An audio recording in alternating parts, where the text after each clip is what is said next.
When the Lord Jesus died on the cross and on the third day rose from the dead, yan ang resurrection, siya ay naging life-giving Spirit. At ang life-giving Spirit na Lord Jesus pumasok sa heart mo at sa heart ko.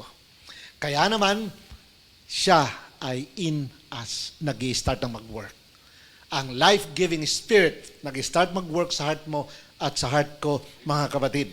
John chapter 10 verse 10, kabisadong-kabisado natin ito, ang sabi ng Lord Jesus, I have come that they may have life and have it more abundantly. Kaya ako pumarito para magdala ng buhay para sa bawat isa. Kaya pag si Jesus nasa heart natin, ang life-giving Spirit nag-work sa puso ng bawat isa. Yan din ang sabi ni Paul, Galatians 2:20. Alam natin din, it is no longer I who live, but Christ lives in me. So the life-giving Spirit is in me, is in you. Kaya hindi na tayo ordinary na person. Because in us is no other than the life-giving Spirit. Merong life na pwede tayong i-share sa iba. Dahil nasa atin na ang life-giving na Spirit.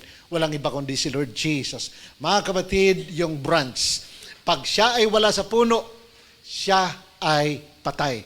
Pero pag stayed tayo connected with the vine, tayo na mga branch, tayo'y buhay na buhay. Kaya naman ang life ay dadaloy sa atin. Katulad ng sanga ng pananim. Pag ang puno niya ay punong-puno ng sustansya, ang siyang nahihigop ng mga roots, yung mga branches na yon ay mamumunga ng napakarami just like us. Bakit? Life-giving Spirit ang dumadaloy because of our Lord Jesus Christ. When Jesus enters a life, sa buhay mo at sa buhay ko, death lives. Yan ang sabi ni Max Lucado.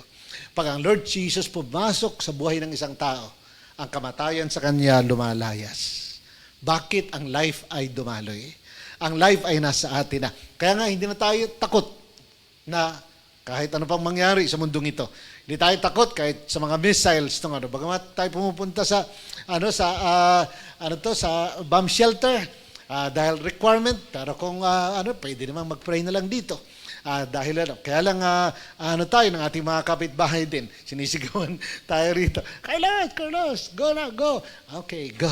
Takbo doon sa dahil kailangan, yun ang requirement ng government. Pero kung tutuusin mga kapatid, when Jesus enters a life, death lives. Si Lord na ang nagtitake over.